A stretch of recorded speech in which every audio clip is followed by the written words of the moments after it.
Salut les rouleurs. Aujourd'hui on va parler d'un sujet sensible, très sensible même, le port du casque. En effet, il est éprouvé par de nombreuses études que, à défaut de réduire le nombre de chutes, le casque réduirait de 50% le risque de lésion crânienne en cas d'accident. Malheureusement, le bilan du casque ne se réduit pas à cela. Et si l'on remet en perspective l'ensemble des recherches, on peut se poser la question de la véritable utilité du port du casque.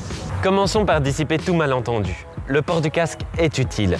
Non seulement il réduit de 50% le risque de lésion crânienne, mais en plus, il procure une certaine assurance aux plus jeunes d'entre nous. Cependant, ces bienfaits s'arrêtent là. Et lorsque l'on sait que seulement 8,45% des accidents à vélo sont des lésions crâniennes et que la protection du casque est efficace dans seulement 50% des cas et seulement si le casque est porté correctement, on s'aperçoit vite que le casque n'est utile que dans seulement 4 accidents sur 100. Et encore, ce chiffre est généreux puisqu'il ne tient compte que des accidents assez graves pour que la personne ait pris la peine de se déplacer jusqu'à un hôpital ou ait signalé son accident. Face à ce constat, de nombreux cyclistes décident de rouler sans casque, puisque celui-ci sera très probablement d'aucune utilité, même en cas d'accident. Se pose alors la question de l'obligation du port du casque. Pourquoi imposer par la loi quelque chose qui empêche un risque aussi faible? Un premier problème se pose alors. Depuis quelques années, en Europe, certains lobbies cherchent à imposer le port du casque en invoquant la sécurité des cyclistes. En quoi est-ce un problème?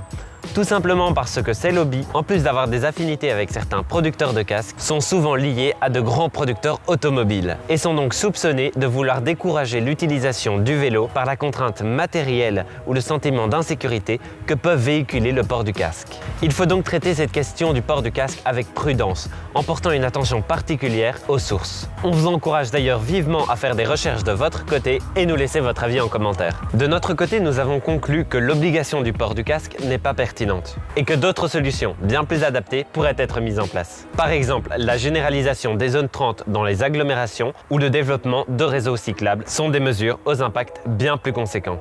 Sur cette belle conclusion, on vous propose de laisser un like et de vous abonner à notre chaîne pour ne rien rater. On se retrouve dans l'espace commentaire pour débattre. À la prochaine!